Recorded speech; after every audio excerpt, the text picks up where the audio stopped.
Que quando eu estava começando a estudar, do verso 1 até o 34, eu comecei a tentar fazer algum esboço, mas eu não conseguia fazer esboço. Então teve um momento que eu parei de fazer o esboço, porque eu entendi que não é do meu jeito, e sim do jeito do Senhor. Eu entendi que o Senhor queria me usar como seu instrumento nesta manhã, a nos trazer uma mensagem. Mensagem essa, para que nós possamos entender e compreender o significado de que está aqui diante dos teus olhos. A ceia, ela não é simplesmente para você vir aqui e participar deste momento. A ceia é algo que nos faz lembrar de um sacrifício. E o interessante é que lá no livro do Êxodo, o capítulo 12, você vai ver Moisés sendo direcionado ao povo para orientar o povo que sobre a 10ª praga que viesse sobre o Egito, era necessário um sacrifício de um cordeiro sem mancha, limpo.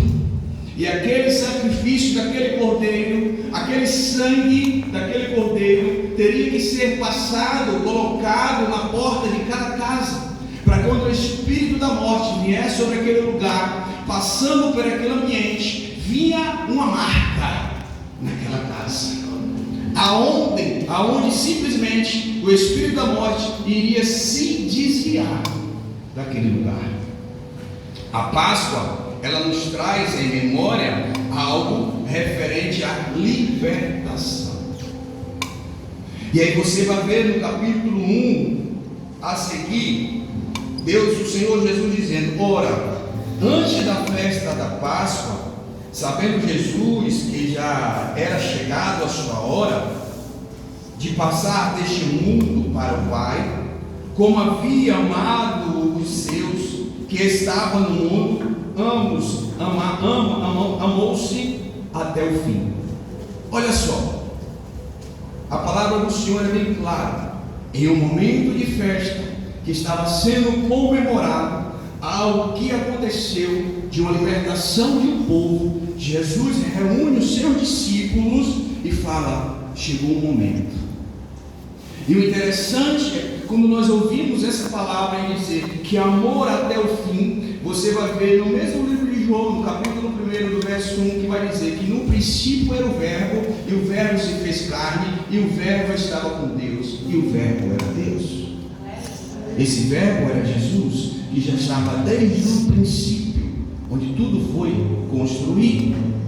Então, e aí você vai ver também João 3,16, que a palavra vai dizer que Deus amou o mundo de tal maneira que enviou o seu único Filho unigênito, para que todo aquele que nele crê não pereça, mas tenha vida eterna. E aí Jesus nos traz uma palavra como essa, que Ele amou até o fim. E naquele momento, Ele reúne os seus discípulos para participar de um ambiente como esse, como nós estamos aqui. E eu queria que vocês, nesta manhã, se colocassem no lugar de cada discípulo que a Bíblia diz para nós. Eu não sei em qual desses discípulos você vai se encaixar, mas eu quero que você imagine e creia que Jesus está aqui, Jesus está pronto para te servir nesta manhã, e você é um discípulo, porque você disse agora há pouco que eu sou um discípulo. Então entenda bem, Jesus está aqui nesta manhã para compartilhar com você esta ceia, com um desejo de vingança, que está com o coração obcecado e ganhar algo. E muitas das vezes esse algo é coisa momentânea, como assim foi na vida dele. Mas o interessante de tudo é que todos que ali estavam, nenhum sabia o que se passava no coração daquele homem. Mas Jesus sabia, porque muitas das vezes nós chegamos num ambiente como esse, sorrindo, alegre, feliz, abraçando, tocando, mas o coração de Jesus sabe o que se passa. E o interessante é que Jesus fala assim, ó, e acabando a ceia, acabou a ceia, ou seja, todos participaram da ceia. Judas participou da ceia. Judas, ele participou desse corpo, tendo já o diabo colocado no coração de Judas Iscariote, filho de Simão, que o traz.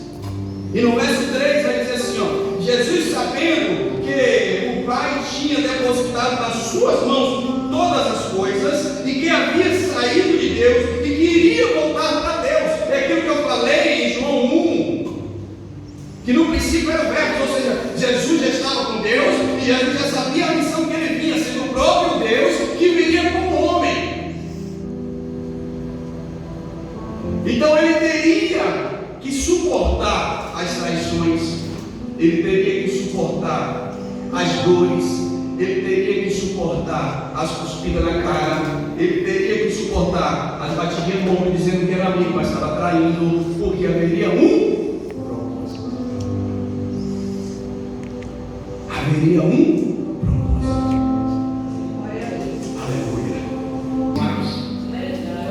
Aleluia. O desejo da carne não te pertence mais. Aleluia. Não te pertence mais, sabe por quê? Porque você agora é um discípulo. Sabe por quê? Porque você é um escolhido. Então o mundo não te pertence mais.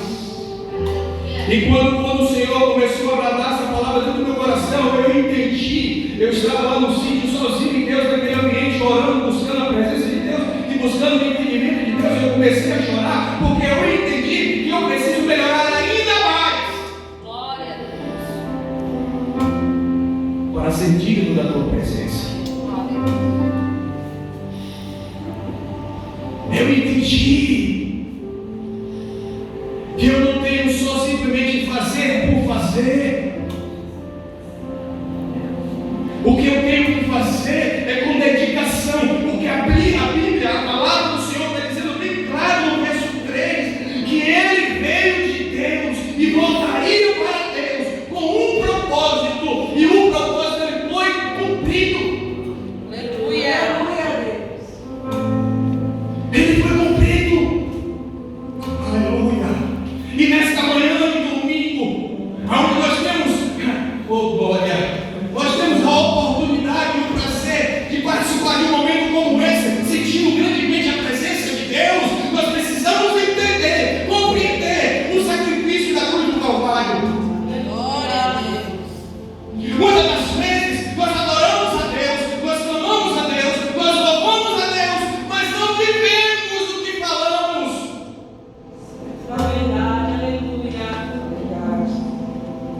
E no decorrer dessa semana, no culto de terça-feira, Deus falou grandemente aqui. Aí Jesus vai para aquele moço e fala assim: então pega tudo que tu conquistou aí, tudo que tu tem, vende aos pobres, e aí tu vai poder me seguir. Aquele jovem nem respondeu, ele virou as costas e foi embora. Sabe por quê? Porque o Deus dele está na sua riqueza, está nas suas posses. Sabendo você e eu que nada disso nós iremos levar. Sabendo você e eu que nós somos peregrinos desta terra. Sabendo você e eu que a tua casa, o teu carro, um dia outra pessoa vai estar. Sabe por quê? Porque nós não estaremos mais aqui. Aleluia. E aí na quinta-feira Deus nos traz uma palavra, que naquele grande dia haverá uma divisão entre as ovelhas e os bodes.